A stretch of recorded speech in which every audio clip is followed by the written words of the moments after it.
18 সালে নির্বাচন করে উনি ডিমান্ডফুল হয়েছেন আওয়ামী লীগের। বিএনপির মধ্যে উনি ডিমান্ডফুল হতে পারেন নাই। এই দেশের মানুষ জানে যে দোসররা সবসময় স্বাধীনতার পর থেকে দোসররাই এই দেশে দুর্নীতি সব কিছু দোসররাই করে আসতেছে। দোসর কোনো দলের নয়, উনি ঠিক দোসর। উনি ব্যালেন্স রাজনীতি করে আজকে এতদিন আওয়ামী লীগে ছিলেন, এখন উনি হাইব্রিড নেতা হয়ে বিএনপিতে আসছেন। বিক্ষোভ আয়োজন করেছি, মানববন্ধন করেছি দুদল বোচাগঞ্জ 2 আসনে সম্ভাব্য প্রার্থী আলহাজ সাদিক রিয়াজ পিনাক চৌধুরীর বিরুদ্ধে। উনি 18 সালে উনি যে দাবিদার হয়েছেন 18 সালে নির্বাচন করার জন্য, আসলেই তিনি 18 সালে নির্বাচন করে উনি ডিমান্ডফুল হয়েছেন আওয়ামী লীগের। বিএনপির মধ্যে উনি ডিমান্ডফুল হতে পারেন নাই, কারণ উনি যখন বিএনপির 18 সালের ভোট করেছিলেন তখন উনি 18 সাল থেকে যখন আওয়ামী লীগ ক্ষমতায় এসেছেন তখন থেকে উনি 18 থেকে 24 সাল পর্যন্ত সাংগঠনিকভাবে দলে ছিলেন না। আর আমাদের এই 18 বছরে, এই 5 বছরে 18 থেকে 24 সালের মধ্যে আমাদের বিএনপির বিরল বোচাগঞ্জের অনেক নেতাকর্মী আমরা জেল জরিমানা খেটেছি, উনি কারো পাশে দাঁড়ান নাই। আর উনি 5ই আগস্ট শেখ হাসিনা মাফিয়া খুনি হাসিনা যখন দেশ থেকে পালিয়ে যায় তখন তিনি সহযোগিতা করেছেন, আওয়ামী লীগের অনেক বড় বড় নেতাদেরকে দেশ থেকে বের করে দেওয়ার সহযোগিতা করেছেন এবং তাদের সাথে ব্যবসা বাণিজ্য করেছেন, অনেক কালো টাকা কামিয়েছেন। কিন্তু এই কালো টাকাগুলো ব্যবহার করেছেন আওয়ামী লীগের মাঝে। আর আমরা জানি, এই দেশের মানুষ জানে যে দোসররা সবসময় স্বাধীনতার পর থেকে দোসররাই এই দেশে দুর্নীতি সব কিছু দোসররাই করে আসতেছে। দোসর কোনো দলের নয়, উনি ঠিক দোসর। উনি ব্যালেন্স রাজনীতি করে আজকে এতদিন আওয়ামী লীগে ছিলেন, এখন উনি হাইব্রিড নেতা হয়ে বিএনপিতে আসছেন।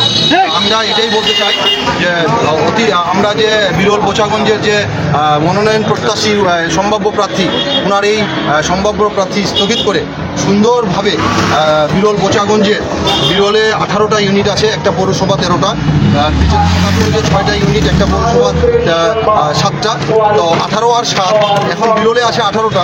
এই 18টি ইউনিটের একটি মানুষই উনাকে এত জানোই না, এবং সেতাবগঞ্জে 7টি ইউনিটেও উনাকে কেউ চান না। এবং আমরা চাই কৃষকের ঘরের সন্তান। আমি পক্ষপাত করে বলবো না, আমি মজাহরুল ভাইকেও পক্ষপাত করে বলবো না, আমি কারু ভাইকেও পক্ষপাত করে বলবো না, মঞ্জুরুল ইসলাম ভাইকেও পক্ষপাত করে বলবো না। আমরা দেখতে পেয়েছি এদেশের মানুষ একজনকে গ্রহণ করেছে, বিরল বোচাগঞ্জের মানুষ একজনকে এমনভাবে গ্রহণ করেছে, সেই লোকটিকে খুঁজে বের করতে হবে। সেই লোকটি হচ্ছে কৃষকের ঘরের সন্তান, যিনি নিরহংকার এবং তিনি বলেছেন যে বৈষম্যহীন বাংলাদেশ গর্ব, বিরল বোচাগঞ্জে আমি কোনো বৈষম্য রাখবো না।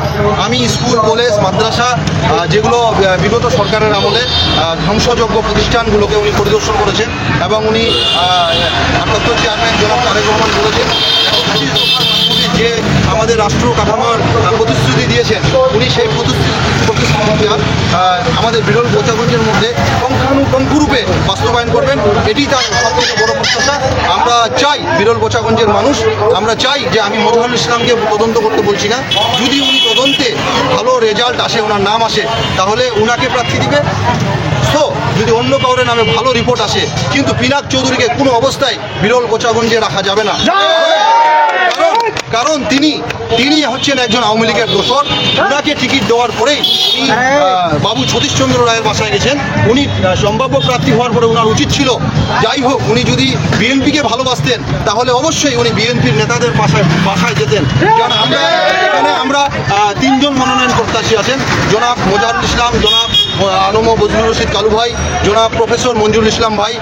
ওনারা হচ্ছেন এই বিরল বোচাগঞ্জের একজন। এখন উনি যদি ওনাদেরকে কনভার্ট করতেন এবং মাঠের অঙ্গ সংগঠনের যারা সিনিয়র নেতা আছেন, যেমন প্রত্যেকটি গ্রুপে আছেন, ওনাদের সাথে সাক্ষাৎ করে উনি ভোটের রাজনীতি করতে যেতেন ওখানে, কিন্তু সরাসরি উনি যে আওয়ামী লীগের লোক তা প্রতীয়মান হয়েছে যে উনি সরাসরি ওনার বাসায় গেছেন এবং বাজারে ঘাটে আওয়ামী লীগের লোকগুলো সব বের হয়ে গেছে। এখন আমরা বিপদে পড়ে আছি, আমাদের বিএনপির লোকগুলো সব কানঠাসা হয়ে গেছি, আমরা হতাশাগ্রস্ত হচ্ছি। আমরা যে যুদ্ধ করলাম 17 বছর আওয়ামী ফেসিবাদ সরকারের বিরুদ্ধে, আমরা কি পাবো?